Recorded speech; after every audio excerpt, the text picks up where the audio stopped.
Bonjour la famille, j'espère que vous allez bien. La recette est la cuisine. Cuisine est la pork. Vous avez la recette vraiment facile. Donc, le on ça là.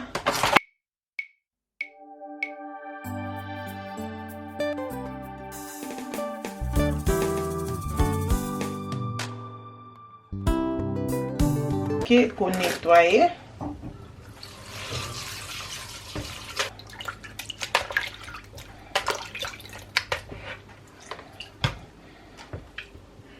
Donc après que chocolat na ko chango awa pour na posa teke ezala na mai et là na zui tissu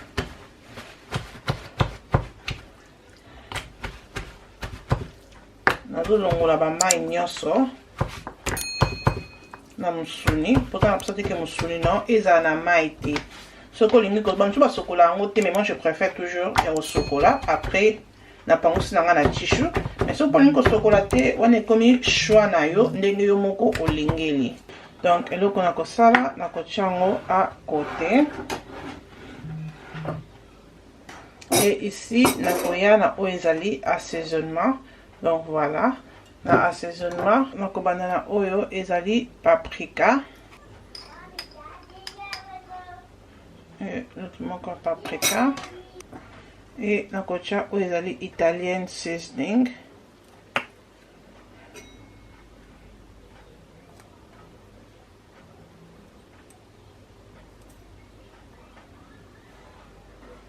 Kocha oezali ail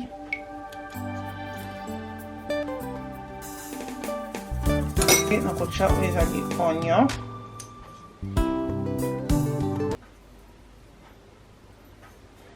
et na kocha oezali muscade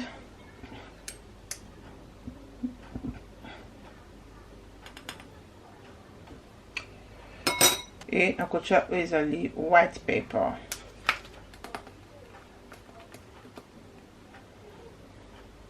Mettre ça aroma okay.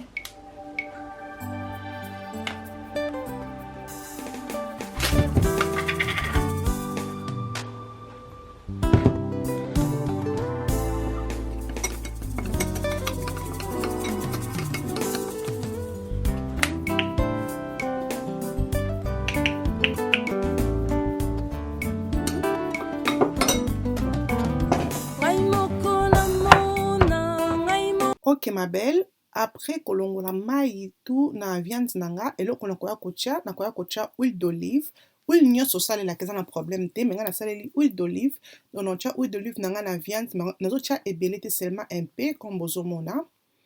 Et na kozwa misapi nanga pona panza huile evanda na meat. Donc evanda na musuni nanga bien comme bozomona pour huile ezwa partout. Po yango nde ko edenga ke to na kotia ba épices nanga ezala partout na musuni. Et na kozwa ba épices oto mélangeaki nazo zwa ngo nazo pakola ngo na musuni. Donc épices nanga ekokota vraiment na musuni nanga parce que musuni nanga kombo yebi ke eza na mai te to longola ki mai nyonso. Donc épices nanga vraiment ekovanda na musuni nanga vraiment bien. Donc na pakola épices nanga na liboso ya musuni pe na sima ya musuni. Donc voilà comme vidéo ezola kisabino.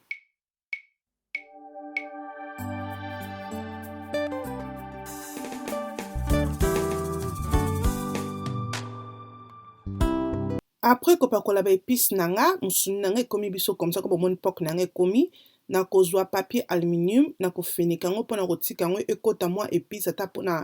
15 à 20 minutes, pourquoi pas 30 minutes, ça dépasse seulement un temps aux anango. Après wana ma belle na koya kosala o ezali ba vegetable nangai naza na carotte donc na kotia carotte nanga mibale et nazali na o ezali beans et nazali na broccoli. Et nazali pe na o ezali poivron, donc poivron nanga ya vert, ata poivron vert pour ne soza nango kosalela. Et awa toza pe na crevette, crevette à moi minene et nazali pe na mix na ngai ya ba carotte lokola carotte na ngai mix ezalaki moke yango na omélange yango na carotte oyo ezali ya fraîche donc eloko liboso na kosala onettoye babiloko na yo après na bandi kokata mabele kata yango bien kokata yango mike te parce que tozokende kostima yango il faut okata yango vraiment bien donc nettoyer biloko na ezala kitoko donc voilà nde bozomona nazokata biloko na ngai nyonso très bien.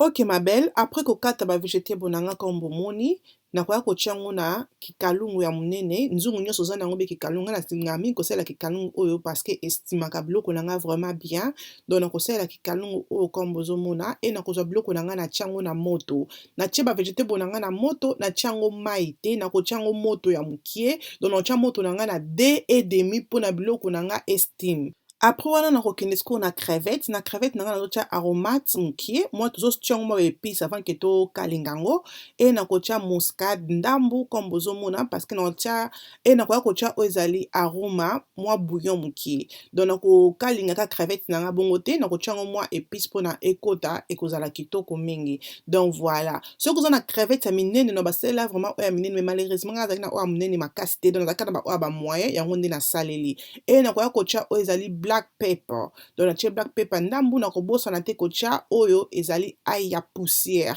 donc natie e to mélanger lisusu donc voilà comme bozomona mélanger biloko na yo très bien esanga na kitoko ataka nde eza boma belle okoki kolia yango obwaki yango ka citron ozolia yango fraîche ezalaka vraiment kitoko j'aime. Après quelques minutes, ma belle kotala ba légumes nanga na moto et na balusi yango ko bozomona nazo balusi yango po oya likolo e kitana se ya se e mata likolo e nakoya kotia oya congelé parce que na bandeli boso kotokisa oya fraîche ok na steam oya fraîche parce que ya fraîche azalaka vraiment makasi comparé ya oyo azalaka congelé. Après na kotia kikalungu na ngai donc na tia kikalungu po kikalungu oyo yango nde tokokalinga oyo ezali crevette wana nazosalela oyo ezali beurre donc beurre na otia beurre so poni kosalela mafuta mpona kokalingela crevette na yo eza na problème te ma belle beurre abakisaka goût na biloko soki oyebaka te donc osalelaka pe beurre abakisaka goût na biloko makasi e natia quelques beurre comme bomoni e nakoya kotia crevette na nga nakotikela yango quelques minutes mpona crevette na nga ekalingama ekauka makasi te ma belle ezala mwa juicy mais ekalingama avant que to mélange yango na ba végétable na biso donc voilà comme mpona nga comme ça crevette na nga c'est bon boyebi ke soki na kausi yango makasi crevette oyo kokoma susu e mona na même pas na sani donc parce que ça crevette ya meki donc voilà wana nga mona na meki ba mekaka on sait jamais donc voilà après na zui siko crevette na nga na ke kosangisa ngo na ba légumes na ngai oyo tosalaki donc na komema pembeni mpo bomona na sangisi crevette na nga na ba légumes na nga oyo tosalaki oyo eza toujours na moto wana totia yango ma belle mekisa bana e moko ozalaka bien kolia ba végétable boye eza vraiment très bien pour na santé okozala décité après boye nakotika yango kaka boye te eloko na kosala nakobakisa ail ya fraîche nasalaki nakapaki kaka dembuma na ngai ya ail ya fraîche nabakisi dembuma ya ail ya fraîche e nakoya kobakisa oyo ezali ya beurre nakotia luta beurre ya mokie comme bomoni mpo beurre apesaka goût na biloko e nakoya kobakisa oyo ezali black pepper natie black pepper mpe kobosana te kotia mwa bouillon mokie parce que ba végétable na nga natiaki yango bouillon te nayaki kotia bouillon mokie après na finiki nazongisi yango na moto ya mokie e awa naye susu na kikalungu mpona kotia mafuta nazosala oyo ezali mafuta na ngai ya olive oyo mpona kokalinga sikoyo musuni na biso ya pork ma belle natie presque 2 cuillères ya olive donc mafuta bomona paraki mafuta eza vraiment kuna kikalungu te e nakozwa ba pork na biso tovandisaki yango pendant 30 minutes nakoya kotia yango na kikalungu ma belle zala sirke kikalungu neza kikalungu oyo ya kitoko mpe ezala sur ke moto na yo eza na se nakalingi pork na nga moto na dimine moto na nga ezalaki na 3 et demi donc 3 et demi pork na nga azobela vraiment malembe likambo na mutu te wana nazongi na bavegetable na nga mabele na mixe yango comme bomoni nazomixe yango mpona esangana mpona baépice totiaki beurre totiaki emélange na biloko nyonso apres nakofiniki yango encore mpo fo nazala sur ke bavegetable na nga vraiment elembi mpo bana balia kitoko. Après quelques minutes, ma belle, namoni ke non, bah après 6 minutes, hein, après 6 à 8 minutes comme ça, na moto mukie, na kwa ko balola musuni nanga ya pork. Bon, bon, moment de pork nanga, ezobela, ezozika te, ma belle, ezobela na moto ya mukie. Donc, moi, si alambaka, azalaka mutema ya kokita. Donc, pork oyo, ekozala vraiment juicy, okozala desite mekango okozala desite botelela nga musuni na biso lokwa musuni ezobela na makala mais ezobela na réchaud ma belle toujours moto ya mukie yango nde eza important donc namoni ke pork na ngai ebeli eloko na kosala na kolongola yango po na tiango sikoyo na sani regardez moi ça hein ma belle oso eso ke salami na makala okondima le goût de ça.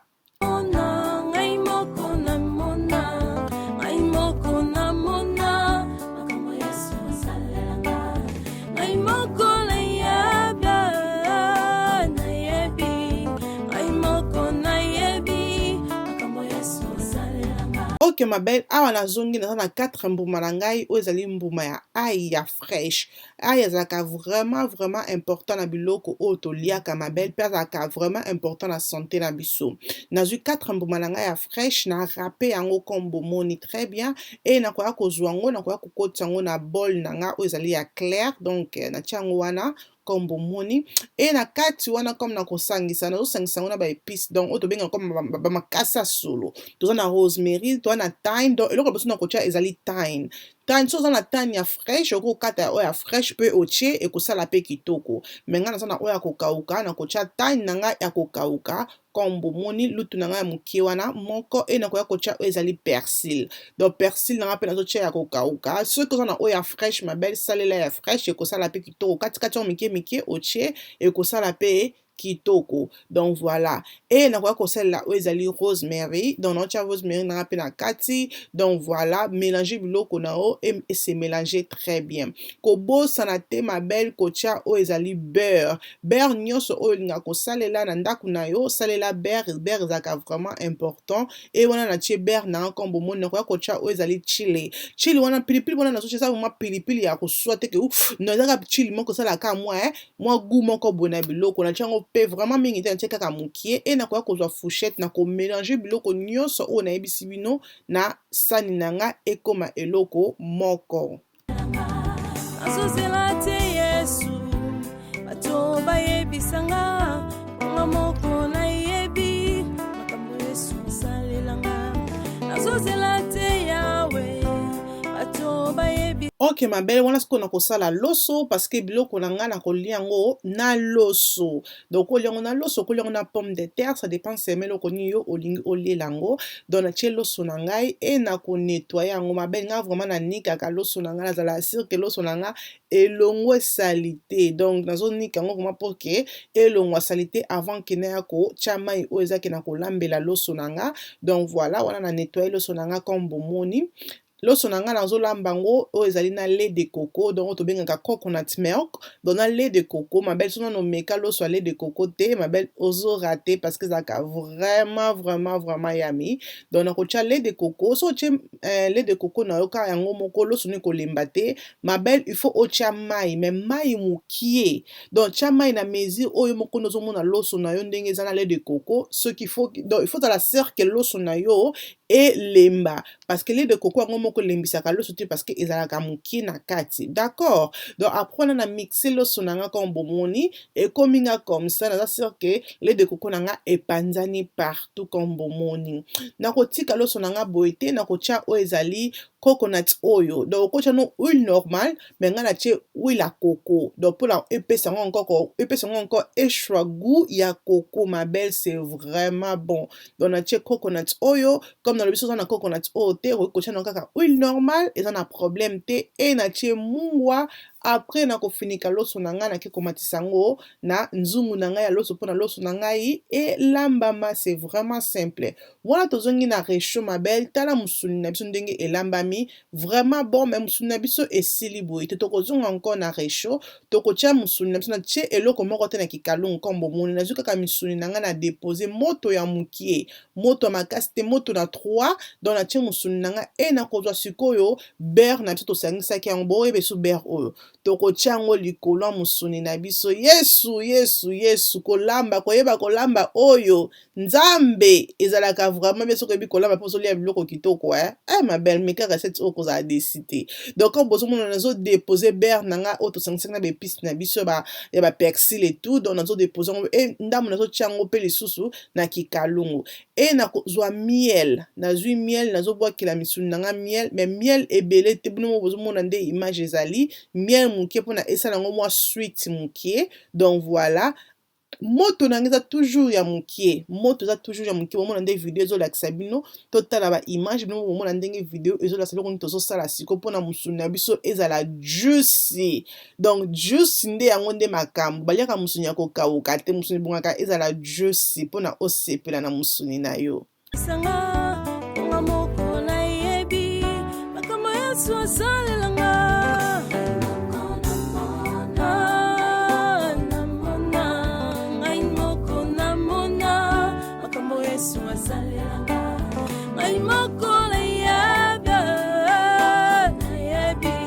Voilà ma belle, après quelques minutes, après 10 à 15 minutes comme ça, na moni ke beurre na biso epanzani, bépice na biso ekoti na musuni na biso. Regardez-moi ça, tala pork o ndenge bimi juicy, tala pork o eza ko denda na sani. Oh, au secours, ma belle, c'était vraiment bon. Donc voilà, recette na biso c'était comme ça, vraiment simple. Regardez-moi pork o le quoi to sali musuni na biso na bakoni, le quoi to sali yango na makala, mais to sali yango na kikalungu ma belle, c'était vraiment yummy. Meka recette oyo okotikelanga commentaire na se ya video musuni bongaka ya kokauka te musuni bongaka azodenda lokola mwasi. Ok, donc j'espère que bobakisi implice na kati ya video oyo recette na biso esili ezalaki vraiment recette moko vraiment facile, n'est-ce pas? Et botala pe ba vegetable na biso ndenge ba légumes na biso evandi, c'était vraiment yummy et lembi c'était vraiment bon et to enjoyaki vraiment. Et awa loso na biso tolambi on a lait de coco, regardez-moi elembi mais ebeli moko po biso na ndako tolinga vraiment loso ezala biso moko donc voilà to emaki c'était vraiment to leki vraiment kitoko musuni o na leki yango mibale parce que c'était vraiment bon, c'est une vérité. Meka okotikelanga vidéo na c'est sûrement que vidéo oyo ebakisi implice kobosana te ko aimer kozala pa ko partager vidéo kozala abonné na la rocho et kosala ngai bien makasi so kosala recette oyo zongelanga tikelanga commentaire na se oyo bisanga comment trouver recette na biso oyo. Nzambe azala na biso, nzambe abomba biso wana tokutani mukolo mususu tina te ekomi na tina. Bye.